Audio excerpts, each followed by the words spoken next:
Question. Some dudes are going to get mad, but I have to ask this. Yeah. Has Jaron Ennis reached Floyd Mayweather level expectations? It's crazy because, look, you could say no because he's not Floyd, right? But you could say yeah because that's the expectation that people had. They was like, yo, he about to knock him the fuck out.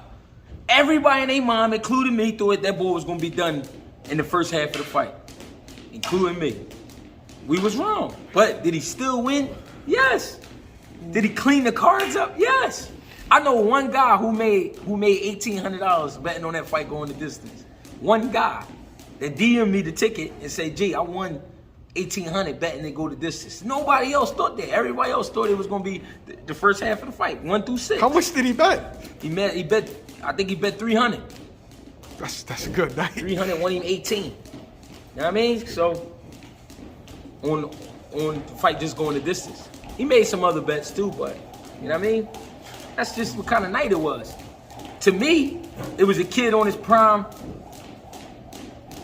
Pause, but bust his first nut. That's what it was to me. You know what I mean? He got that first one out. Like, ooh. You know what I mean? That 12 rounds meant a lot because not only did he finish the 12, he didn't look great far as hitting his mark, but one thing I noticed, the motherfucker wasn't breathing hard. So if you think it's going to be easy fighting Boots now, you must be out of your mind. Some fans think that, he proved that he's not on world level. Some fans are calling him Erickson Lubin. The only way to prove that is to put him in there with the world. Now, you know what's fucked up about that statement? Lubin got knocked out in the first round. Got knocked out and was talking crazy to Charlo. Talking crazy. I was surprised they didn't fight before the fight. But went in there and got knocked out. Boots didn't even come close. Where does this stem from? Fans don't seem like they want him to get a crack at Spence, want him to get a crack at Crawford. It seems like they want to keep him out of the room for as long as possible, and they are using any and everything. He hit the guy behind the head. Yeah. Oh, well, he could knock this guy out. Why are they hell-bent on not letting this kid get a shot or not wanting him to get a shot? One reason because he black, another reason because he's from Philadelphia. Philadelphia has been moving out on boxing for years. Philadelphia been putting out nasty motherfuckers for years. Not another one. We already got Cool Boy. It's like not another one, man. So they don't want to feel about the top echelon of 47. They don't want to feel about those guys the same way they try to make us feel about Boots. He ain't ready. But if you put Boots in there with one of them and then he embarrassed their favorite fighter, and it's like damn, all that shit I invested in the Earl Spence or Bud or Keith Thurman. Damn, I can't believe that no more. But that's also the fucked up thing about boxing. Boxing is so crazy because fighters fight so far in between the fights that it's like you can only go off the last fight. So if it didn't look so good, then it's like people holding on to that.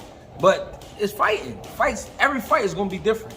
No two fights end the same. You might get hit with the same punch, but they're not gonna end the same. Is it logical to even say that because Boots couldn't stop Karen, that he'll lose to Bud or Spence or not be able to stop Bud or Spence based off of that fight? It's not logical, and the only reason it's not logical is because if Bud and Spence fought Boots, they're going to be trying to get in his ass. And Boots going to be trying to get in theirs. Pause. But Karen came to say, I don't care what the decision is, I'm not getting knocked out. That's going to be the difference. Those guys will take a shot at Boots. Karen didn't want to take a shot. He threw some punches, but he wasn't committing to those shots. He wasn't trying to get Boots out of there. He land a shot and get the fuck up out of there. He land maybe 2 shots. All right, I'm going to get up out of there. I ain't about to do too much to get me caught in the exchange. And Boots hit him with some good shots that he felt. But at the end of the day, I can see now the hype was through the roof because people really mad that he didn't get a knockout. But it's like he won every round. It's like, damn. I saw that he was pressing, and because he was pressing so hard for the knockout, he abandoned some defensive fundamentals that I know he has. But the reality is he did that because this guy not punching. Well, I was gonna say he did that to please the fans, and only to have the fans shit on him right after, which is it's ironic. It's gonna happen though, bro. It's gonna happen. So that's why when I left a message to Boots through the story, don't pay attention to the comments. He wrote back, Greg, you know I ain't worried about that shit. You know what I mean? You know why he not worried about it? Because he won the fight. He got what he came for. He came for the strap. He got the strap. All right, let's move on to the next.